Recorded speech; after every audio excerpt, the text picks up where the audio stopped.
Hello and welcome to the BurnCast. I'm Brady Byrne. And I'm Kim Cass. Today we're looking at a book called All Your Ruins by author Alex Gayheart. As always, any criticisms directed towards the authors and works that we discuss are exaggerated for entertainment purposes and are not meant to be taken personally. Thank you for listening, and we hope you enjoy the show.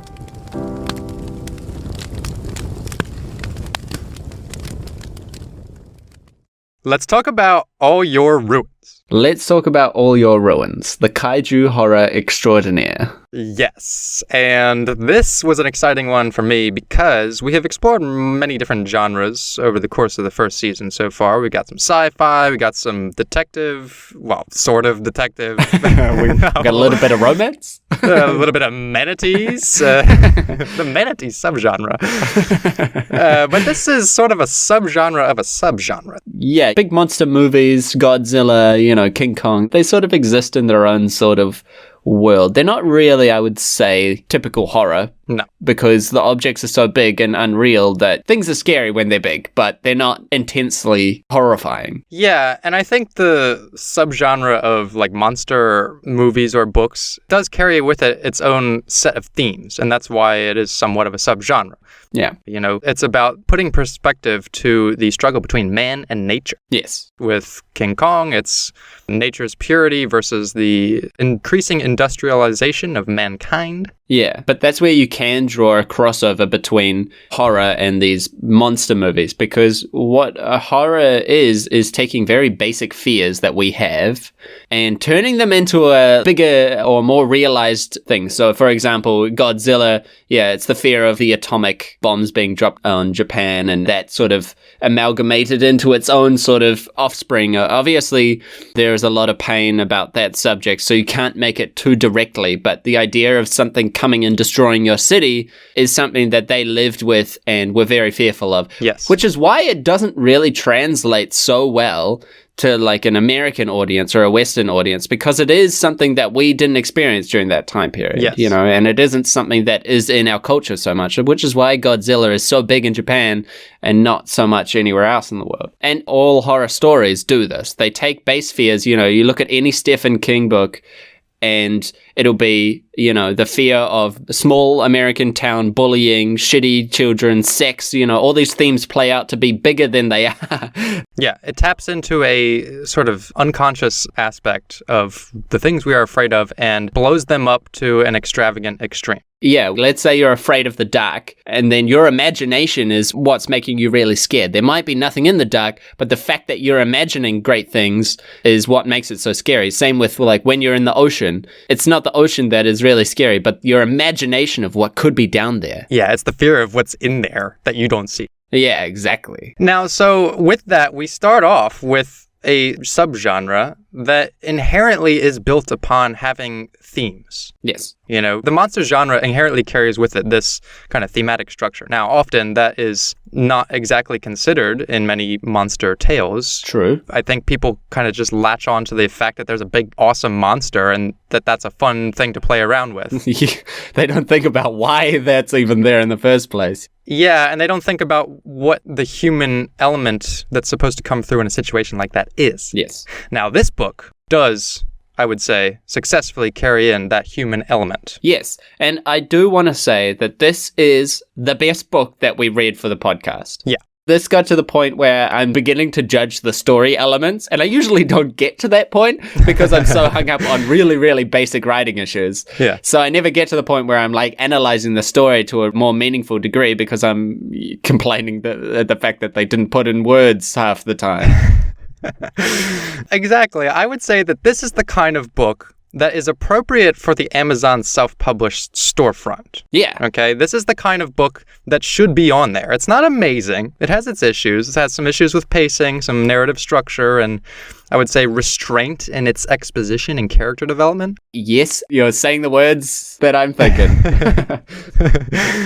But it has a good premise. It has characters who have drives, and they're not totally black and white characters. Yes. And it has a goddamn ending, and a good one at that. Yeah. And I will say, on a side note, I love the illustrations. Yes, we can't leave that out. This book has its own illustrations, which come into play every once in a while whenever they see a kaiju. Yeah, they're mostly kaijus. And good on them, because it's very hard to picture something that's like a horrible transformed creature and things like that. Yeah, mutated from the flesh and bone of other animals. Yeah, so it's not pointless to have those kaijus there. And what I noticed at the back of the book, you could see he has one of these size charts. You can actually see how big the kaijus are next to one another. Yeah, that was a nice inclusion. And I saw that and I was like, man, this guy just loves kaijus, doesn't he? He's just fucking loves them. Yeah, and you can feel that this is a book that the author put effort into, which it seems is so sorely lacking in some of the other books we reviewed. Yeah. Now, these illustrations are sometimes a depiction of the actual scene, so it'll be a character and a kaiju and like the trees around them and things, or sometimes it's just kind of a modelization of what a kaiju looks like. Yeah. So you do get a visual of when they're talking about the giant tortoise kaiju named Skyquake. Skyquake. And it's like this big, awesome mutated turtle, and it's like the coolest thing about this book.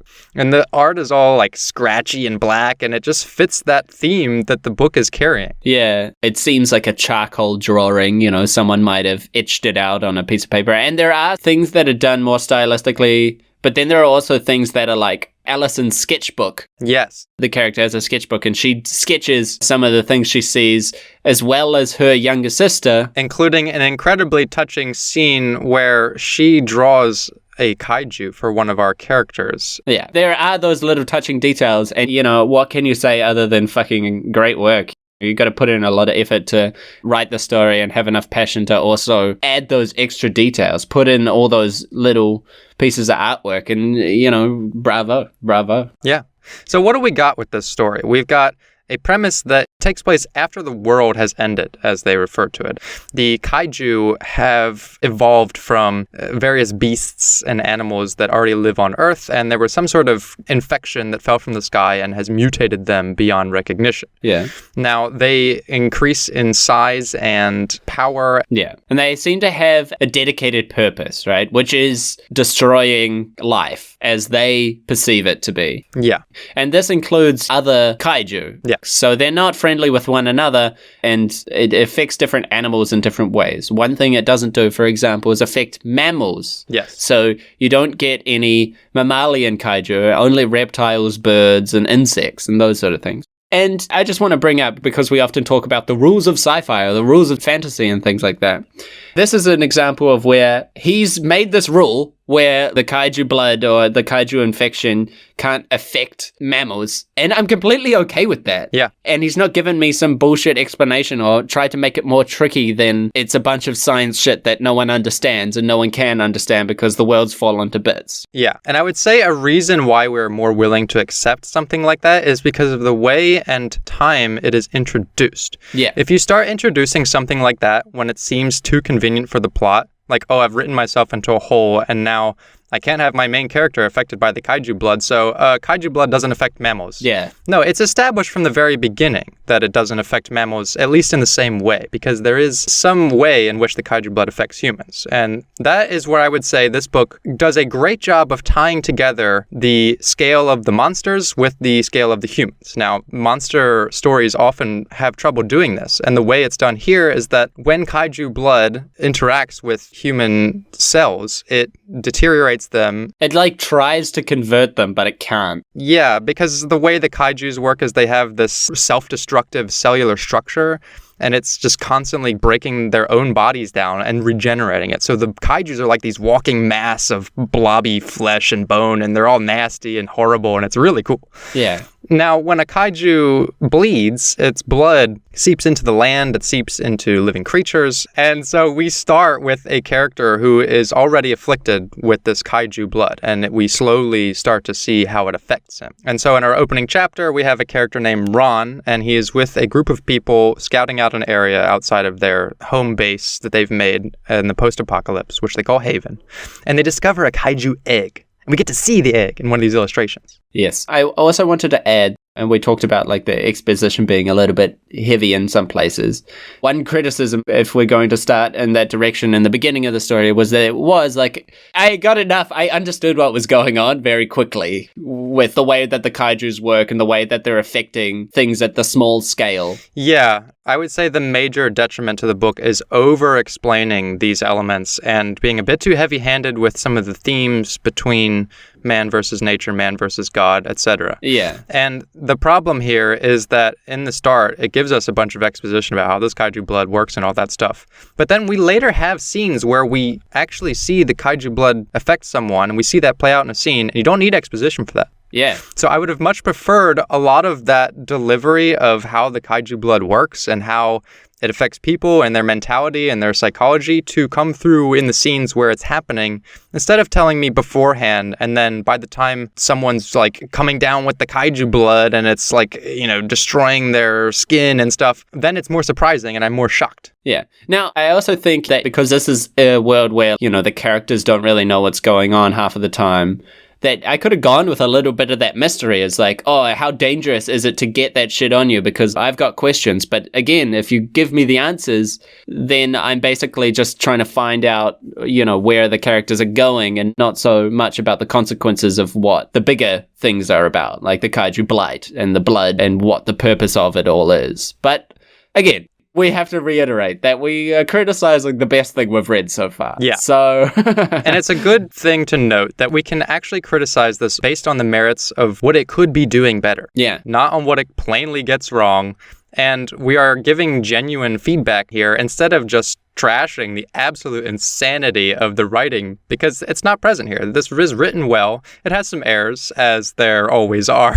Yeah, as there always are. Yeah, we just can't escape them. But, you know, like we said in a previous episode, you can kind of ignore that stuff if the story is good. And the story had me with it basically the whole way through. Yeah, I especially love the beginning. I think that it decreased quite quickly, but there was still that a little bit of element of mystery, and you're learning about these characters. And this book follows different groups of people and they come together near the end. So you have these different pieces and it's effective. You know, you're wondering how they are going to come together because you know that they're heading in the same direction or they're on a crash course. Much like the kaiju. Yes. So there are these gigantic ones, these city breakers, they're called. Yeah. There's the giant turtle. There's an octopus in India. Yeah, and they have awesome names. Yeah. They have Pezero, which is a sort of portmanteau of Patient Zero, because it was the first kaiju. You have Masakuren, and you have Puezyama, the octopus kaiju. You got Granvolar, an insect kaiju, Kepenyao, a two-headed bird kaiju, Skyquake, the giant tortoise, and Xarius, who is basically Godzilla. And you get little artworks of most of them, and they all look really cool, really awesome designs there. Yeah, and it doesn't seem like we talk about silly things and silly names and silly ideas. And yeah, giant monsters based on different creatures, you might call that silly. But the way that it's played out, you actually accept it. And you're like, these aren't silly. And it's so funny to watch how some books do it so well and some books fail to do it at all. Yeah. And I'll tell you what that is. If you can believe the characters in the story and how they perceive the threat of a kaiju and how serious they take it, then you can believe it too. Yeah. I don't know what the threat is or know what the stakes are when all of the characters are acting like jackasses and making silly jokes in the middle of a gunfight. Yeah, and then I don't care at all. Yeah, and so when you are able to sympathize with the characters, as we can in this book, because they are pretty well-rounded characters, then you respect their perspective on how dangerous these kaiju are and the names that they give them and all of these things. Yeah. So, yes, you have a world where there's a giant turtle that decides to stomp a few towns up. But it's not silly because the people, when they talk about it, are going, this fucking turtle, you know, like it's the worst thing in the world. Yeah, it ruined our lives. And so then you're like, oh, wow, in the world that these people live in, it's not a joke. And so I don't find it funny. And that's what you need when you're dealing with these ideas. Yeah. I did feel a lot of the time that there was a lot of metaphorical talk about these things being forces of nature or like a storm. Every time their footstep is like a thunderclap. Yeah. And they walk through city to city. And I thought there were a lot of allegories for how these things are like, almost in a way, it's like a global warming type scenario where you have like an ever increasing amount of natural disasters that have just laid waste to everything. Yeah. And now you're dealing with a very, very inhospitable world because of that. Populated by essentially indestructible, godlike monsters. Yes. And then we're introduced to our three main groups.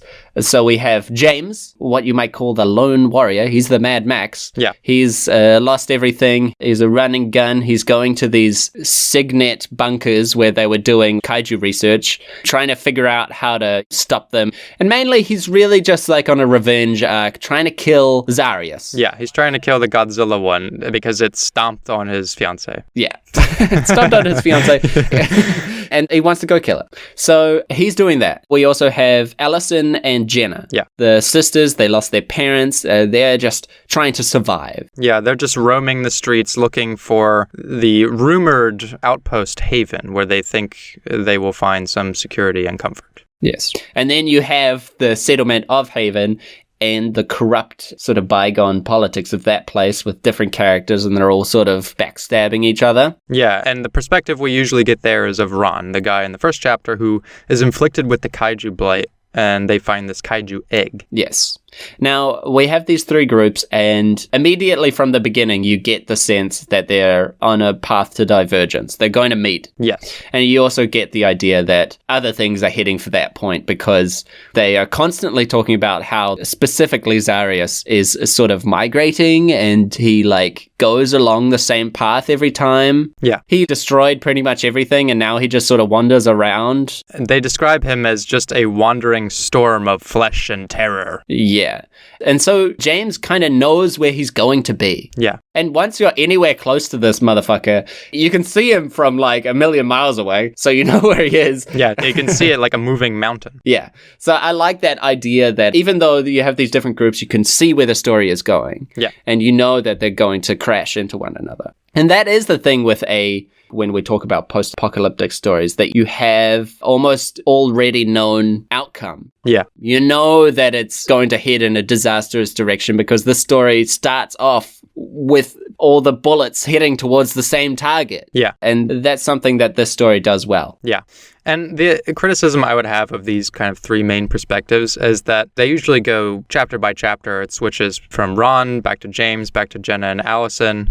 And then once Jenna and Allison meet James, it's kind of their chapter and a new perspective will be introduced. So there's always kind of like three revolving perspectives going on. Yeah. But the chapters are so short. They're only like 1 or 2 pages often, that it felt like it was jumping around too much. Yeah, and I mean, I do like short chapters, but if you're splitting the perspective up so much, then it does become confusing. Yeah, there would be no problem taking the 55 chapters in this book and cutting it down to like 25 maybe, and just combining some of those scenes into longer chapters. Yeah. Because it's not like the end of a chapter preceding the next chapter with that same perspective is like a big jump in time.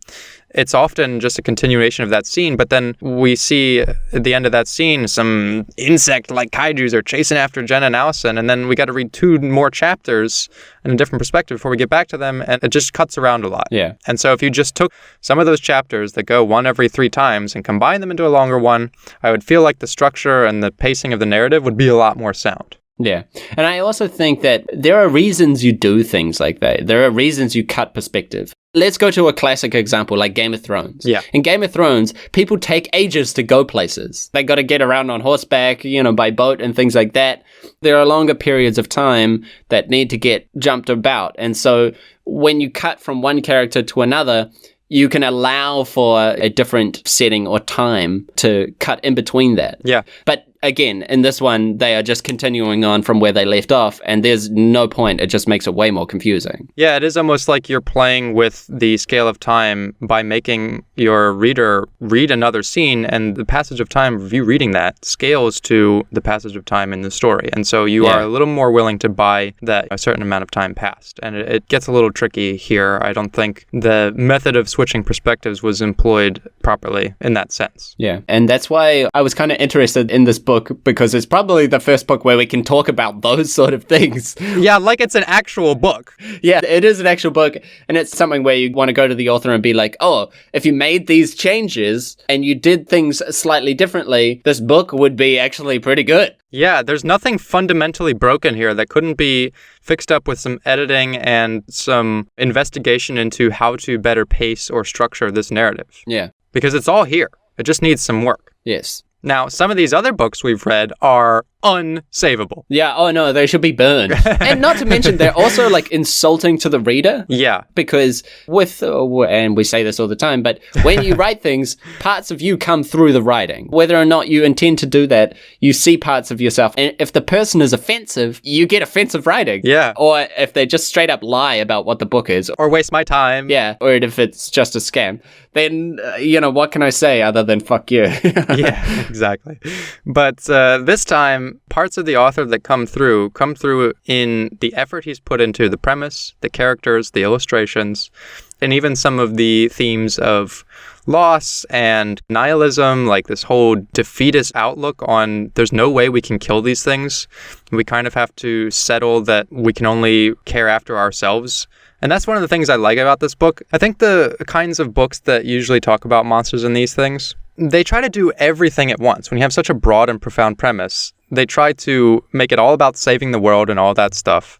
And I have found myself able to appreciate the smaller scale of the story much more because it doesn't fail to capture that emotional core of the setting and the situation that it presents because it takes place after that grand apocalyptic scenario, which has led to the ruined world we see our story take place in. Yeah. And so it does merge the small scale of a human story with the large scale of a monster-themed disaster.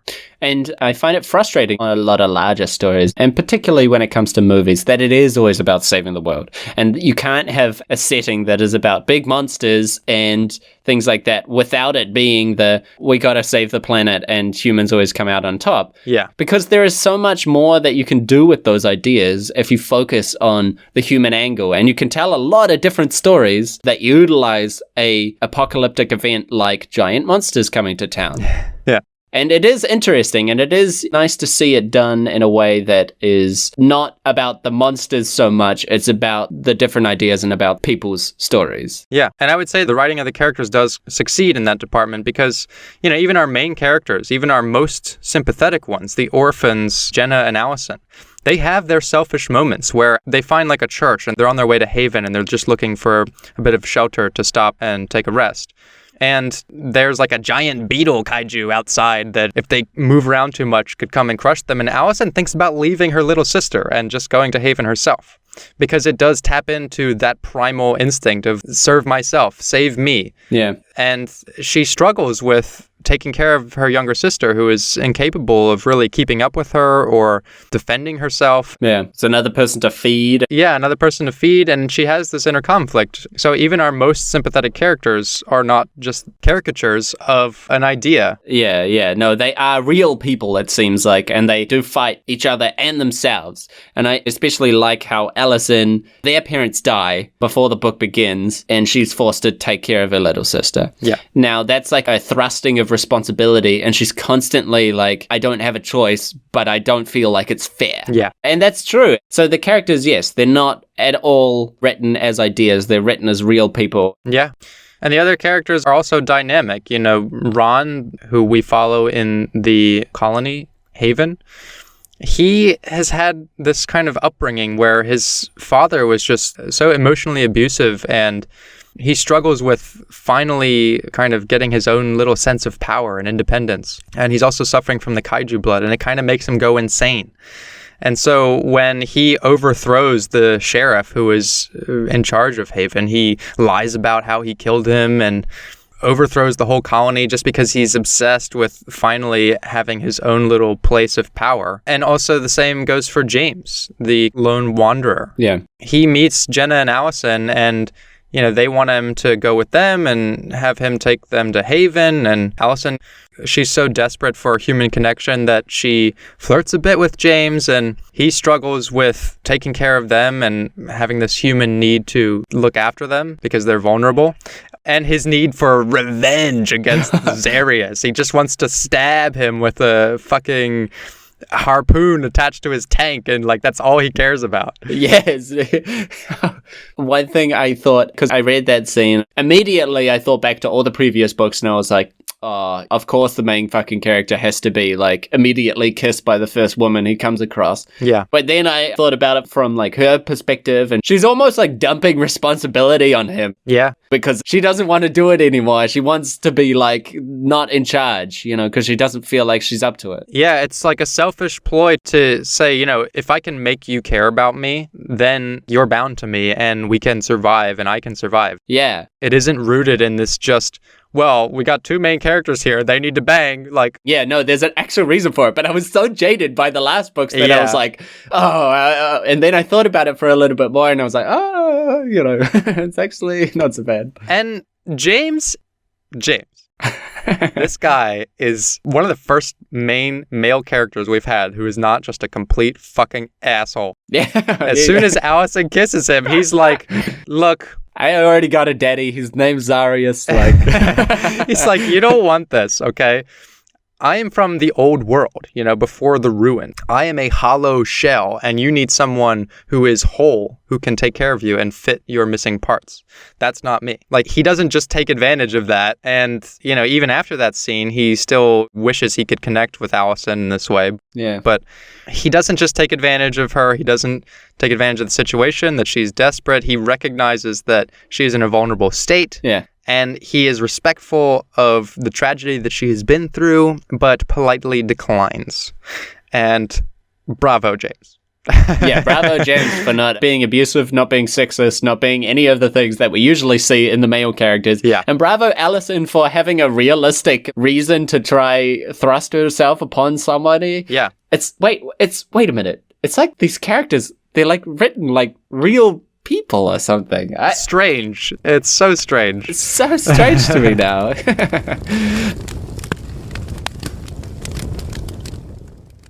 Now, the other thing I want to get to is the best part of the book. Now, the whole time Zarius is either like far away or he's sleeping. He's hibernating. Yeah. Now, the kaijus, because they're so big and because they have this weird regeneration thing going on, they have to hibernate. They have to rest, for a long time because just walking around and just doing anything in general is quite taxing, apparently. Yeah. I like that. It's like gives them a little bit of like, yes, they can go around stomping on cities, but then they also need to go and hibernate for 6 months because just being so big is strenuous. Now, he wakes up. And I love that he did it from the kaiju's perspective. Yes, we get a chapter or two that is from the perspective of Zarius. Yes, and he just like, a scent awoke me, like. Yeah, it's really nice. And I like that he did it that way. I think that Zarius waking up and he's like, there's a smaller version of me around, because they're talking about the hatchling. Yeah. And the egg was one of Zarius's. It's supposedly like the first, because all the kaijus are like mutants from regular creatures. Yeah. But then there are beginnings of these new creatures that are not the offspring of the mutation, but actual offspring of kaiju. So they're their own animals. Yeah, because it's understood that kaiju can't give birth because of their deteriorating cell structure. But for some reason, Zarius has been able to have this hatchling. Yeah, he pops out a little egg. And now Zarius wakes up.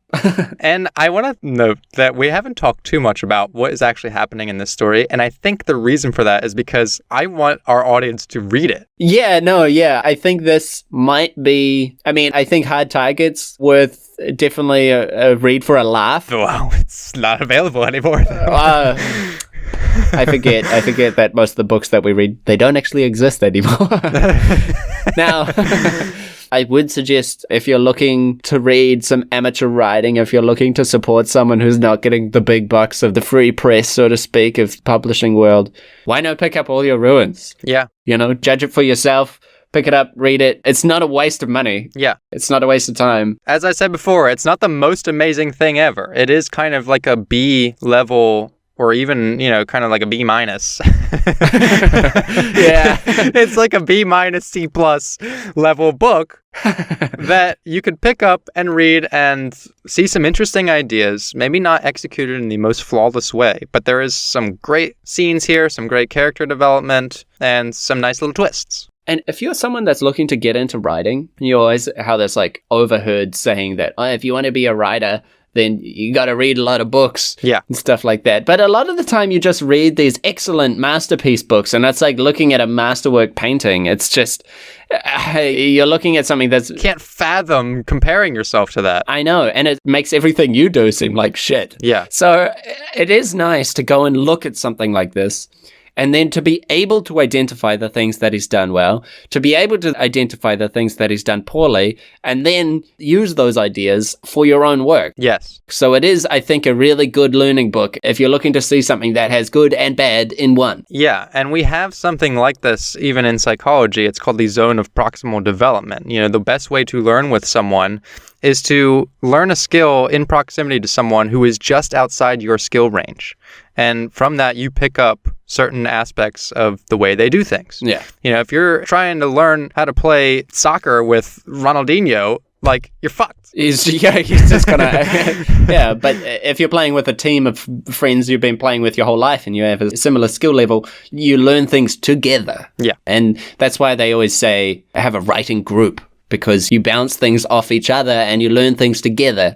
And you can see time and time again, these delusional people that have written a story from start to stop in one go, never shown it to anyone, published it, and it's utter trash. Yeah. And yet they might still believe that they're good. You know, you need that criticism, you need that companionship, and you need to look at other things and reflect on your own work too. Yeah, so what do you take away from this book when you read it? Well, you learn how good worlds are designed, but how they are not executed in the best way. Yeah. You know, you've got this really interesting premise with kaiju blood that seeps into people's veins and things and mutates them and mutates their psychology. But he doesn't leave enough mystery to it. Yeah, the idea there is great. It's just given away too early. In the beginning, we talked about imagination of horror and how a good horror story or a good horror movie, often you won't see the monster until the end. Yeah. And in this, you already know very much in detail how things are going to happen. And you kind of don't want that just then. Yeah. You want to be like, oh, what is the kaiju blade? Is it in the air? Is it in the water? Well, you know, like all these things,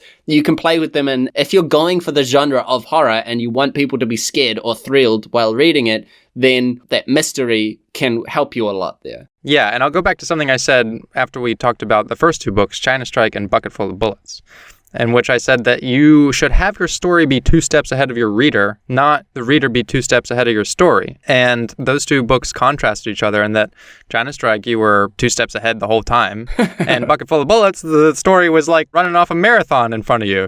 And you had no idea what was going on. So you do have to find that balance. And this book almost gets there. I think it has some mysterious elements, but it does give away a lot of things too early, not just with like the kaiju blight and how that stuff works, but also with the characters. You know, it talks about Jenna and Allison's backstory. As soon as you meet them, Allison's reflecting on how her parents died because someone shot a kaiju with a shotgun and the blood splattered on their face and melted them. Yeah. And that is a tragic underpinning of her character, but there's also a scene later on where she tells James this, and they're kind of swapping stories, and James is like, well, my fiance was killed by a kaiju. First of all, the scene where he talks about that, it says like that his fiance was sitting in her house, like reading a book with some tea, and then the kaiju stomped on her. But it's like, well, if they make fucking storms when they walk. Yeah, why is she drinking fucking tea? Yeah. Couldn't she hear it coming? What was she doing? Just hanging out there and it stomped on her. I also have another problem with that scene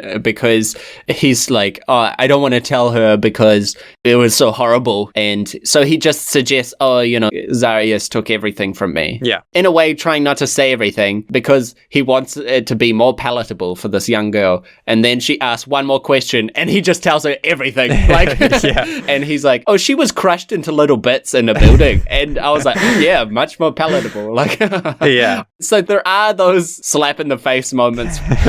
Yeah. And so there are scenes like that where they're swapping stories about these things. And that, I would think, is the appropriate time to deliver that kind of exposition, you know, through their interactions. And that's where you can actually get an emotional beat out of it. Yeah. Instead of just telling me as soon as I meet Allison that she's orphaned because her parents died. And, you know, it does even play in later that she shoots a kaiju and some of the blood gets on James. Yeah. Now, there's a little twist about how the same fate doesn't befall him as her parents, but we'll leave that to your own reading.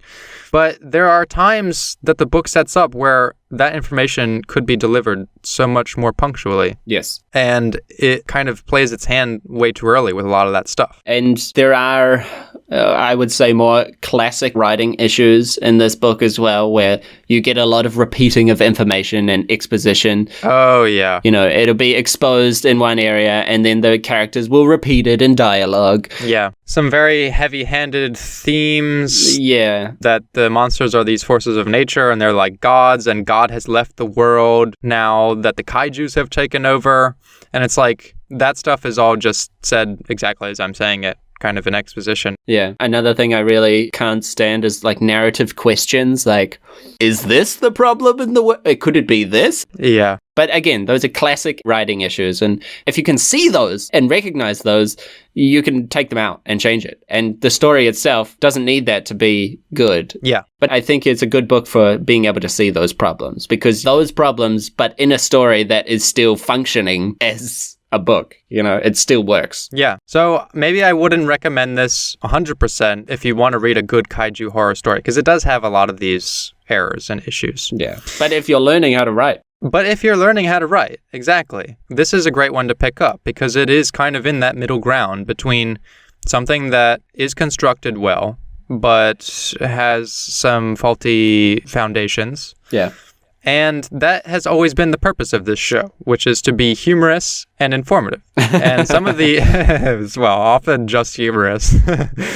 But some of the books we've talked about, you know, we always try to get at, why does this book fail? You know, the show is essentially kind of about how not to write a book. Yes. And some of them are basically just use your fucking brain and you'll do better than some of these books. But or don't be a fucking asshole, like, or don't be a liar. Don't be a racist. Yeah, don't be just general basic humanitarian issues. Don't write a fucking book and call it an action book and then fuck for the whole book. Like, it's just your shitty porno. Yeah.